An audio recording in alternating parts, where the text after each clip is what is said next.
Where am I? Who am I? All right, here we go. Official patch here. Let's look at the new features.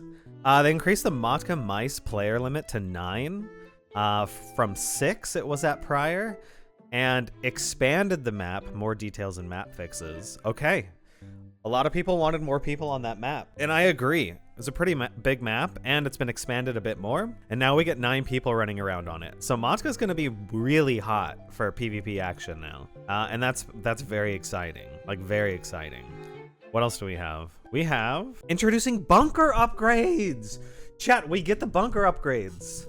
Bruh. Dude, I'm so excited for the bunker upgrades. It's gonna be insane. We finally have a big sense of progression to work towards. I don't know what that entails exactly, but it should be like needing a certain trader level requirement, needing certain supplies, needing a certain amount of karunas, and then you can buy an upgrade and expansion to your bunker for more storage, or unlocking the med bay, or maybe unlocking like farming if that's a thing now, or the radio room whenever that's a thing, and buying and investing and expanding your bunker. So your money and your gear that you're earning and your supplies now are not just extra gear and stuff you can sell for cash. They're actually useful things. I'm very excited for that. That is super good for a sense of like goals to work towards. I've been talking about this for a long time too, chat. If you remember me, especially on the cleaning streams when we're listening to AMAs, or when people ask me what's in store for the future of this game, I've talked about bunker upgrades for a long time, and they're finally here. That is very cool. Introduction to player character creation. I wonder how expansive that is. Introducing better flashlights on Quest Native. There you go, Questies. Introduce a new smaller backpack. They added a CX-8 Storm. These are guns. A USP-45, an AK-5C. They added factions, arm patches, and various items inspired by supporters. We have some bug fixes here. They fixed the weight system and reactivated it. Good. They fixed knife mounting hooks on gun walls. Look, I know people are probably like, there's probably a lot of people who are just kind of irritated by the weight system, but just know it wasn't working as intended when they finally pushed it out.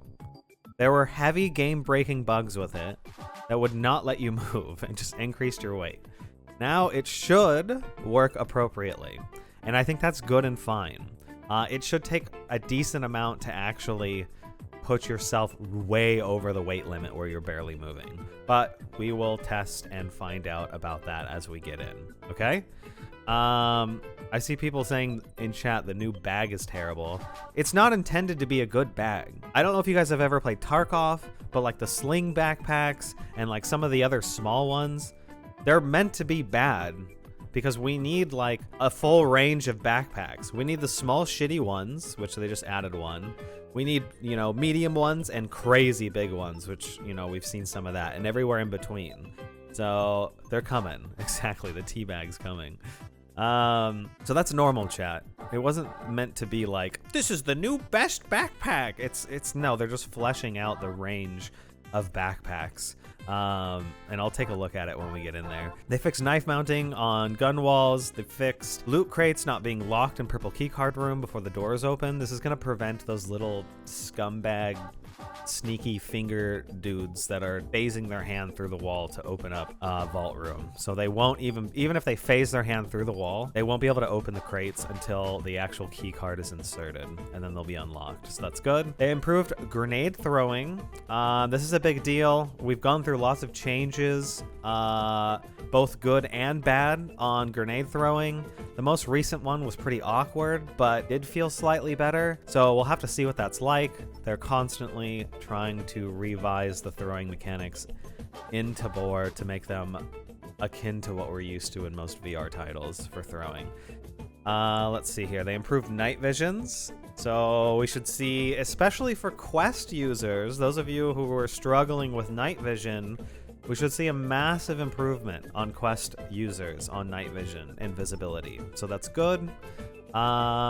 They fixed sound occlusion on Island of Tabor. Now, I'm really hoping this is including the fact that you couldn't hear player footsteps behind you. Chat, can anyone confirm that? Nice. Good. Interesting. I'll have to take a look at that blind potato, because that will make it harder. Chat, have you guys noticed that you can hear your teammates running behind you now? Or no? Press 1 if you can hear your teammates running behind you now. Or is it still the same, where you can't hear them behind you? It's fixed now? Okay, that's massive, because that was a pretty big problem. I'm glad to see that fixed. Chat is saying it is. We'll get in and confirm that. But I'm inclined to trust these chatters right up here, because I see a lot of ones. They fixed some areas where you could get stuck. Good on island. It's probably in rocks and weird shit. Fixed sound occlusion on Matka Mist. Should be the same things. Balance the spawns. Interesting. Exfills and AI patrol paths. So we're gonna have to learn the spawns on this map again and the exfills. They made some adjustments here on Matka Mist. They added the House of Scott. I think that this is a new vault room. I could be wrong. You could look at the chatters telling me that I'm wrong, if I am. But maybe not. Maybe the House of Scott is like the Church of Fish, where it's an open area and you can just go in there and explore it. But I'm very interested to see it. I am a fellow House of Scotter in the official Ghosts of Tabor Discord. We stand by him. And it looks like they did add 2 purple keycard loot rooms. Not just 1, but 2 vault rooms that are purple. Interesting. Very interesting. So we'll have to take a look at that. So they fixed some textures as well on Matka Mist. They fixed LODs on Silo. This is just level of detail. It should help with just overall performance or things popping in very oddly as you get further and close.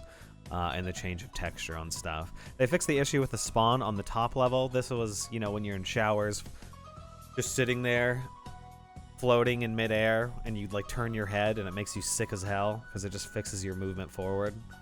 So that should be fixed now. Interesting.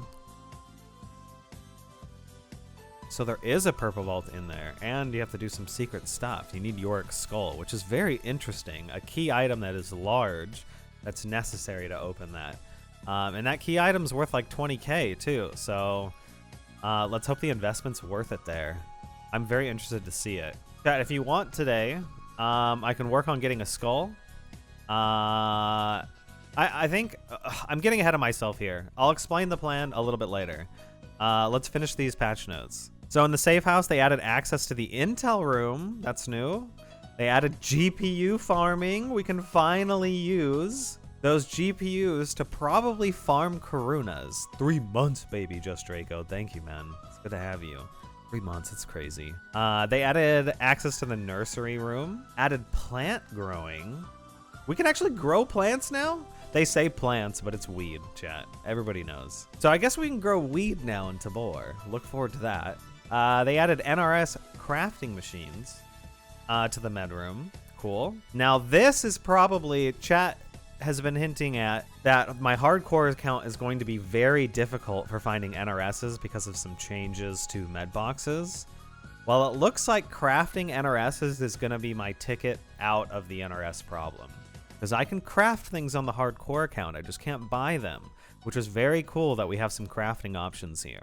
All right. They added bandage crafting as well to the med room. They added a sell all button to the trade terminal, and they've changed some UI on the trade room terminal. There's also a little hot fix that came out, just fixed some small back end stuff.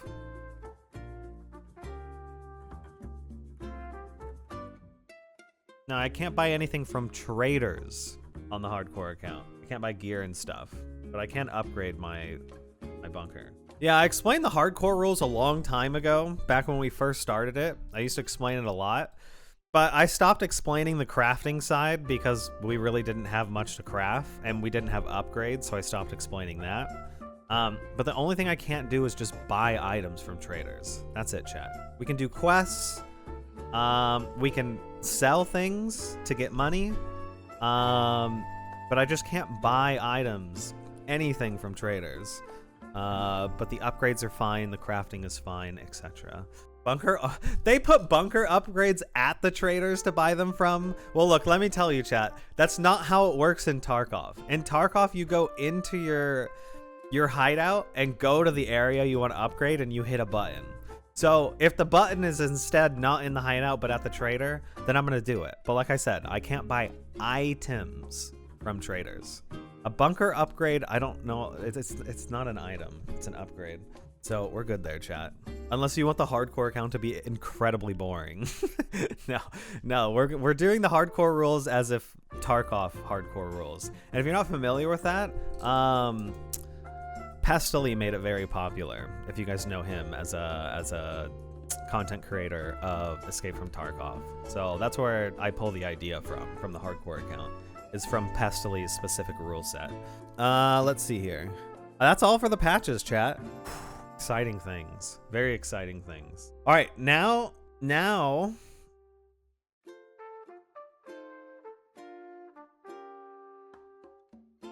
Yeah, that's fine. We can sell things, so we'll be good. I think it's funny how much chat is like stressing about the rules. That is good. I can do upgrades. I can do all that stuff. The one big thing, I don't even need to re-explain it, is I can't buy items. I can't buy items from bunkers. Or, sorry, from traders. No guns, no mags, no bullets, no powder, no bandages, no armors. Nothing like that. We have to find it all in raid, which is what makes it very, very fun, finding all those items in raid to use rather than buying them. Chat, let me talk about the plan today, okay? So, no strippers. That's right, Bulls Ouchie. I'm going to be going over and just exploring the new patch. How to do well at the start of your wipe. So, we're going to be on Missile Silo for a bit in the beginning, and we're going to farm for a Kurtek spawn. On average, it should take us about an hour, unless we get really lucky or really unlucky. It should take about an hour to get a boss kill. I don't have a streamer item.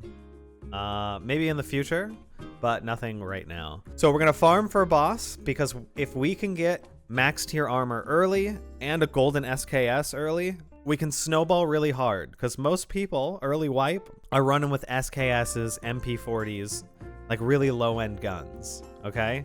So we can dominate those people if we get an early advantage. Yeah, it does, because it hasn't happened now, doesn't mean it won't ever happen. They just started with those guys, and then they're gonna continue to reach out to other people to make streamer items. So once we get the boss and the gear, I'm also, while farming for boss on Missile Silo, we're gonna be looking for Yorick's skull. And we'll tuck away at least one skull. If we get lucky, we'll find a few more. And then, chat, we go to Matka Mist and we go into the House of Scott. Okay? So we're gonna do all of those things, hopefully today, as long as things don't go south. That's awesome. That is huge. Ah, so they switched to a weight limit for the kiosk. So I can't throw things on the ground anymore, chat. At least not as much. We'll have to look at the weight limit there.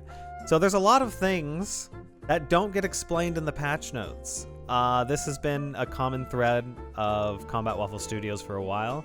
I kind of like it because it leaves a little bit of mystery and a little bit of exploration when you're playing any new update. It's like, what else changed? It's fun looking for new things that have changed. So yeah, we're gonna look for the skull.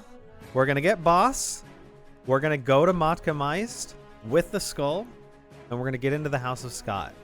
We're gonna try and do all of these things today. It's a big list, but we'll get it done. We're also just gonna, like I said before, explore the patch. So chat, I think we cut our yapping short and we get right into it. What do you guys think? Do you agree? Let me see some ones if you want to get right into Tabor. You guys want to do it?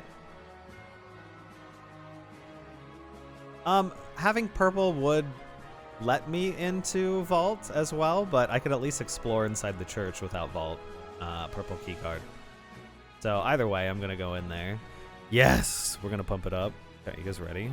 Let's go. I'm gonna go plug in VR, okay? And we'll get started. I'm very excited.